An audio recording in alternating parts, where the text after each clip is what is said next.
semuanya, bertemu lagi dalam pelajaran Bahasa Indonesia bersama Ibu Graditia.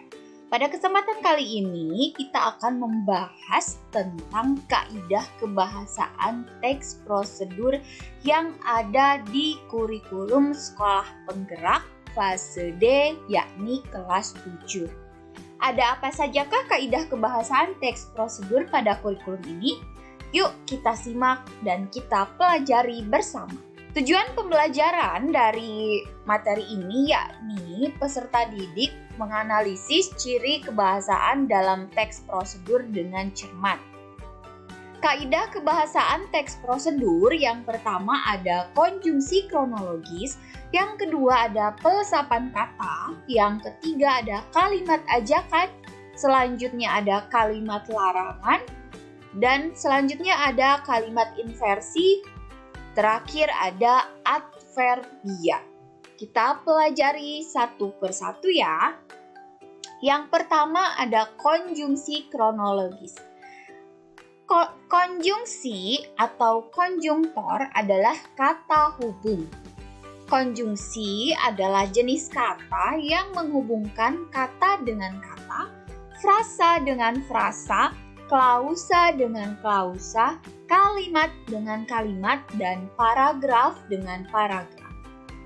Konjungsi kronologis merupakan kata yang menghubungkan dua buah klausa atau lebih yang menggambarkan urutan kejadian. Contohnya, yakni ada sejak itu, lalu, sebelum, setelah, pada akhirnya, mula-mula, kemudian, sementara itu, pertama, kedua, ketiga. Selanjutnya, Ibu ingin menguji pemahaman kalian tentang konjungsi kronologis ini. Ada kalimat, tuangkan puding dalam cetakan. Simpan puding di lemari es. Pertanyaannya, konjungsi kronologis apa yang tepat untuk melengkapi kalimat rumpang tersebut? Silahkan pertanyaan ini dan jawabannya kalian tulis di buku catatan ya. Sudah? Baik, kita lanjutkan. Yang kedua ada pelesapan kata.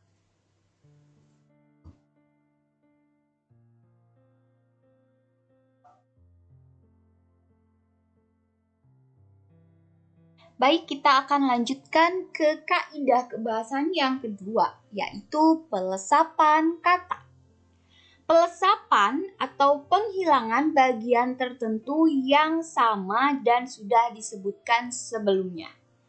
Pelesapan banyak terjadi pada kalimat yang subjeknya, predikatnya, atau objeknya sama, sehingga tidak perlu disebutkan lagi.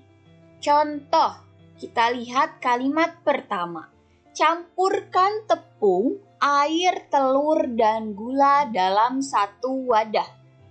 Kalimat kedua, aduk sampai tercampur secara merata. Nah, ketika kita melihat kalimat pertama, ini tertera jelas akan subjeknya, yakni ada tepung, air, telur, dan gula. Sementara di kalimat kedua, ini tidak terlihat subjeknya. Apa yang harus diaduk sampai tercampur secara merata? Di sini tidak dijelaskan. Maka ini adalah kalimat yang sudah mengalami pelesapan. Ketika kita membedah kalimat kedua ini, maka akan ditemukan, yakni ada subjek tepung, air, telur, dan gula yang tidak disebutkan kembali dalam kalimat kedua. Kalimat sebelumnya yaitu aduk tepung, air, telur, dan gula sampai tercampur merata. Nah, karena di sini subjeknya sama dengan kalimat pertama, maka terjadilah pelesapan kata pada kalimat kedua ini. Baik, sudah paham ya? Sekarang Ibu ingin menguji pemahaman kembali dari Ananda terkait materi pelesapan melalui pertanyaan. Nih, ada resep ketan hitam. Kalimat pertama, masak tepung ketan dan cairan santan selama 30 menit. Kalimat kedua, aduk terus hingga mengental dan berwarna kecoklatan. Pertanyaannya, apakah yang dilesapkan dalam kalimat kedua? Jelaskan. Silakan Ananda jawab kembali pertanyaan ini. Tuliskan soal dan jawabannya di buku catatan. Sudah? Kita lanjutkan ke materi kebahasaan yang ketiga, yakni ada kalimat ajakan. Kata ajakan merupakan suatu anjuran atau permintaan untuk berbuat. Dengan demikian, kalimat ajakan adalah kalimat yang berisi ajakan kepada orang lain untuk melakukan suatu perbuatan. Contoh, duduklah di kursi dengan tegak. Simaklah video ini sampai selesai. Kalimat ajakan yang ada di dalam teks prosedur ini biasanya mengarah kepada kalimat perintah. Sudah paham ya? Sekarang kita akan coba uji pemahaman lagi. Buatlah kalimat ajakan tentang makan 4 sehat 5 sempurna. Ini clue-nya adalah makan 4 sehat 5 sempurna. Jadi Ananda diminta untuk membuat kalimat ajakannya ya. Yang kedua tentang game online. Ananda silakan buat kalimat ajakannya. Sudah? Kemudian kita lanjut ke kaidah kebahasaan selanjutnya, yakni ada kalimat larangan. Kalimat larangan ditandai dengan penggunaan kata jangan, dilarang, dan tidak boleh. Contohnya, jangan menaruh garam terlalu banyak, sebaiknya tidak menggunakan air panas. Nah, di dalam kalimat larangan ini biasanya disertai dengan kalimat saran. Jadi, ketika ada Ananda memberikan sebuah contoh kalimat larangan, tidak semerta-merta Ananda tidak memberikan saran perbaikannya seperti itu. Kita lanjutkan ke uji pemahaman.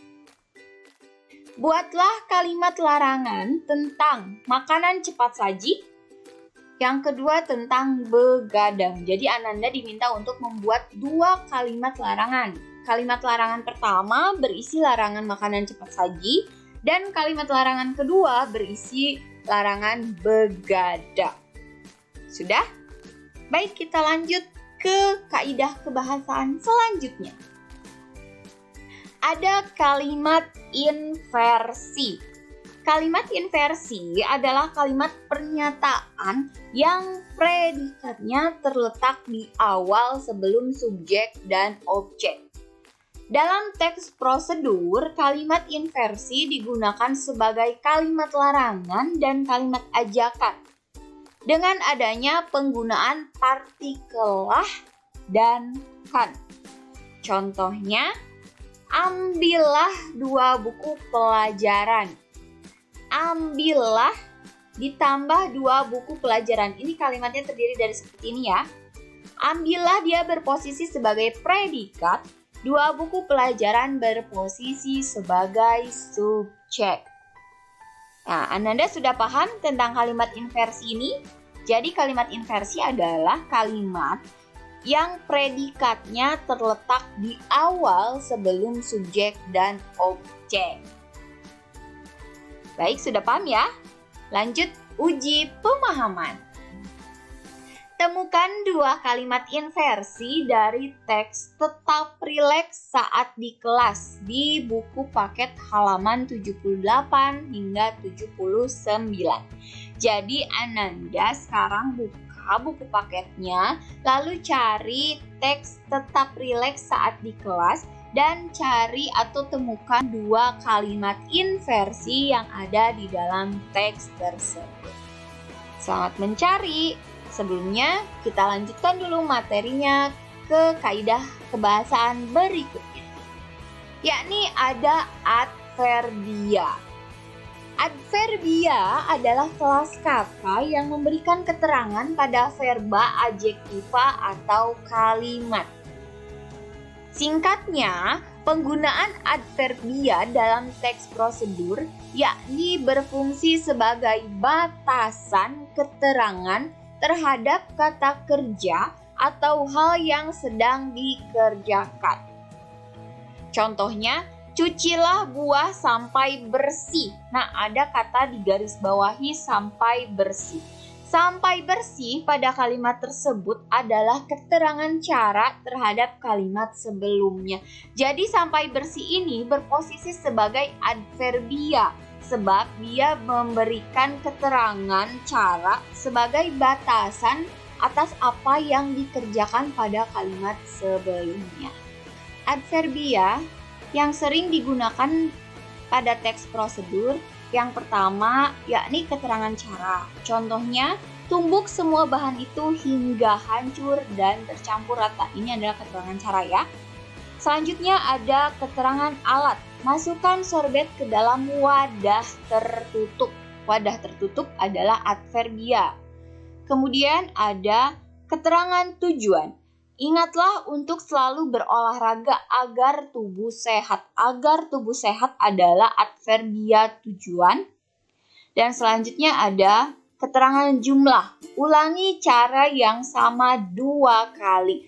Adverbia ini Ibu ingatkan kembali di dalam teks prosedur biasa digunakan sebagai batasan. Nah, sudah paham ya Nanda semuanya ya? Kita akan lanjutkan ke uji pemahaman. Lengkapi kalimat berikut dengan adverbia. Yang pertama, hancurkan semua bahan, titik. Yang kedua, sisihkan buah cincang sebanyak titik. Nah, silakan Ananda semua kerjakan uji pemahaman yang sudah disampaikan dimulai dari konjungsi, kalimat ajakan, kalimat larangan, kalimat inversi, hingga adverbia. Kemudian hasil pekerjaan Ananda bisa diserahkan ke Ibu untuk Ibu koreksi dan akan kita bahas bersama. Demikianlah pemaparan materi dari Ibu mengenai kaidah kebahasaan teks prosedur dalam kurikulum sekolah penggerak fase D kelas 7. Semoga Ananda semua bisa memahami apa yang sudah Ibu sampaikan dan sampai jumpa pada pembelajaran selanjutnya.